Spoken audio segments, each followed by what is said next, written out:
Hey, I'm Hannah Mae, and this is my chapter reaction video over how science works. This chapter was all in all about how science has become oversimplified, and it wanted us to know like the real processes of science and how it's not linear and how um, into it goes through many experiments and rigorous testing. And there's so many ways of testing data and as new things like come about and how science is really how we build more knowledge about the world around us. This really put into perspective like how science is used every day in our lives, and it reminded me of the video we watched last week on YouTube about how science works. Um, and the reading, of course, has more detail and just better made my understanding even better because it went into greater detail, of course. In the first section, it's just an overview about how of course, we're all going to wonder about like how things work and want an explanation for things. And science really leads us to new technology and just makes modern life that much more possible. And scientists are always working to uncover like these mysteries of the world and help us with new technology and health care stuff and medicines and the environment as a whole. Um, Then we're really told about how that science actually works and how it's not linear. And of course, we all know and love the scientific method. That's what we've all been taught all of our lives. And I was one of those people that thought that's what science was, but it's really oversimplified and it's traditional and that's linear, the scientific method that we know is. But it doesn't give justice to how complex and creative that science actually is. Like, I was always one that thought science was completely based off of the scientific method. Then the real process of science is it's not linear at all and it involves continual investigation and discovery, and the community really like plays a big role in this in science. And like right here in the text, it says science circles back on itself so that useful ideas are built upon and used to learn even more about the natural world.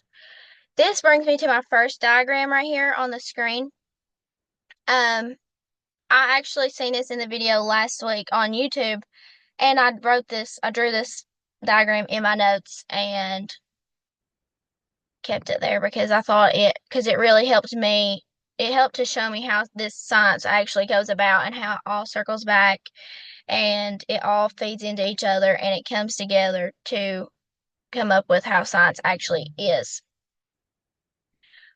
So then it starts to lay it out for us about how scientific investigations go down and how there's various different ways and continual testing that's going to go on, and how the scientific community plays a huge role in like showing how accurate and reliable and how science really influences society as a whole, and how science can really be influenced too, of course.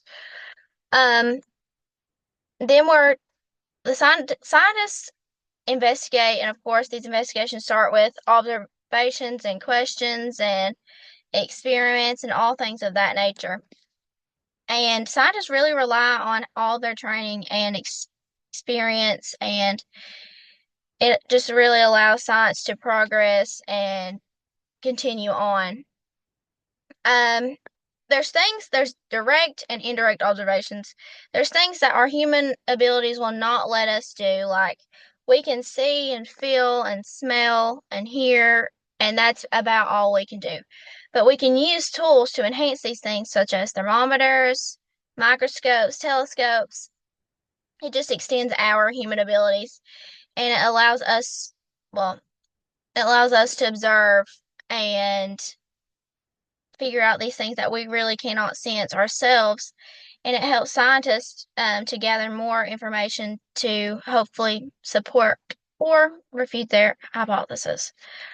Um, Of course, they have to test these ideas that they get, their hypothesis or scientific ideas, and they go through observation and they have to find evidence that will go with the process of science and hopefully support or contradict their actual observations. Like in the test, it says in the text it says testing hypotheses and theories is the core of the process of science. So they always have to have they always have to test their ideas and make sure that they are reliable and are fit to be a scientific idea.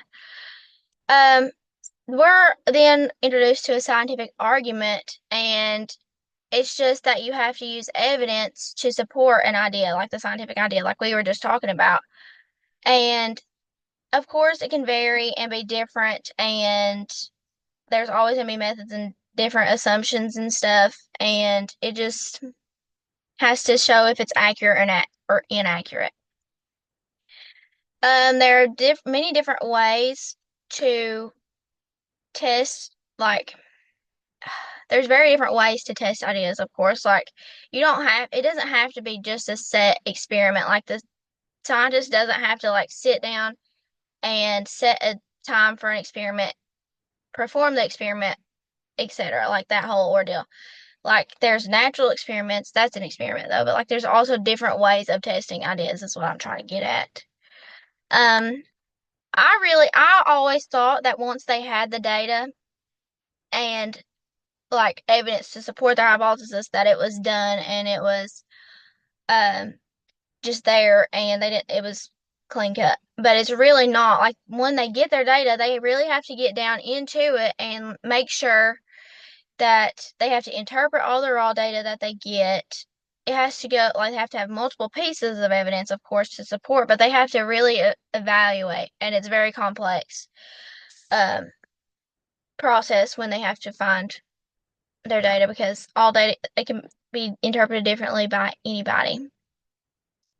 Then they have to review. Scientists use their evidence to refine their hypothesis or change it up, like um, and hopefully their evidence will go into their hypothesis and prove their point that they're trying to get across. But sometimes, of course, the evidence may not align and it could hurt their hypothesis. And this, like their revisions to their hypothesis, only better um, gives us a better understanding of the scientific process. Um, then they have to, once they get this evidence, they evaluate their ideas and they have to find ideas that is going to align and be accurate and reliable for the evidence that they have found. Um, of course, there's many different ways and various ways of testing these, like finding multiple lines of evidence and testing hypotheses and stuff of that nature. They have to find one that is accurate and it will match the observations that they have found and fit the data as close as they possibly can. Um, that's when I come to my second and third diagrams of the chapter. This one right here, I'm gonna zoom in. It talks about how like new ideas can go with modern times in a universe. It just plays off of what we were just talking about in that section. Um, it just shows that like right here, existing theory, existing theory, existing theory, new idea, and all these are different colors. Like if their observation and hypothesis doesn't fit the evidence that they have, then it's not going to be like accurate and reliable and trustworthy.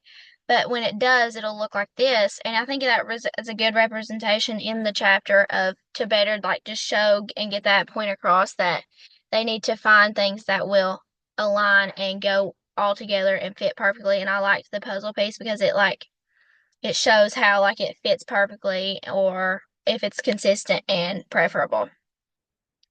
Then brings me to the second diagram and it was in the same section, but this one talks about it's an example of evolutionary biology and it just helps, which is like it helps us to understand the world around us, of course. And in science, they want their ideas to lead to more ideas and I thought these light bulbs was a good representation of this, because when you think of an idea, you think of it like a light bulb that pops up over someone's head. And I really liked this representation of it. And all ideas is going to start somewhere, and it's going to lead to, and hopefully it will lead to more ideas. And of course, these ideas have to fit the guidelines and fit the evidence perfectly, like up here in this diagram. But and hopefully it will just help us give us a better understanding of the world and further research. We make assumptions every single day, but scientists' assumptions must be justified and verified to make sure that it's trustworthy and reliable results for the public. Within the scientific community plays a huge role in the process of science, because it shows the communication and the collaboration, and it really keeps the scientists in check, per se. Like, they have to make sure that the facts are facts and true and reliable and accurate for the community, and it just advances scientific knowledge. Like right here in the text, it says the community helps eliminate bias and fraud by keeping a watchful eye. Um, we watched a video actually this week about the publishing of research and how it can be bad, of course, but hopefully it's good. Publication is okay. Scientists really, they publish their stuff in these journals, and they're all peer reviewed mostly. And it's critical that the community keeps a watchful eye on them, and it allows scientists to research and receive feedback, and it just ensures the credibility that much further in science. Then there's replication. We're introduced to replicability. That's actually one of our vocab words, and it just helps to maintain the credibility of a scientist's work, and it allows us as a community to have these results and let them be reproducible, and it just makes it that much more consistent across different researchers and studies, and they're reliable. They're a reliable source. Science is just builds it's to further our knowledge about the universe, and how, like, through testing and experiments and observations and stuff of that nature, it only enhances our understanding, but it also leads to new technology that we all use every single day. Like, if it wasn't for science, we wouldn't have our phones or these laptops that we're on.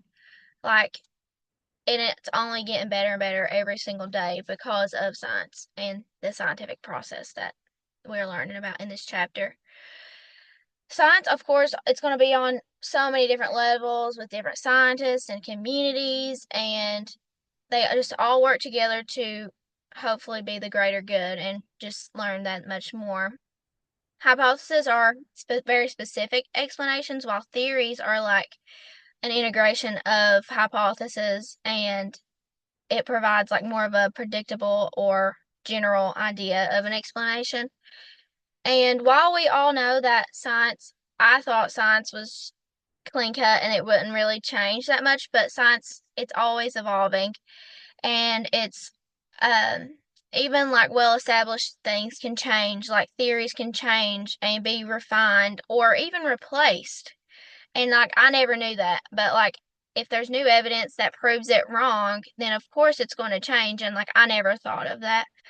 And it just really highlights the importance of evidence, and how hypotheses need reviewed and refined, and hopefully just make it that much more reliable and accurate for us all. Like in the text, it says theory change is a community process of feedback, experiment, observation, and communication, and it usually involves interpreting existing data in new ways and incorporating those ideas in with new results. So that just proves that point even more. But this chapter was very interesting. It just furthered my knowledge of science as a whole and as a process, and I'm glad that I got I have that understanding now that science isn't clean cut and it isn't linear. It's very evolving and changing and will continue to better the world as a whole. I'm very glad that I got to watch this, and thank you.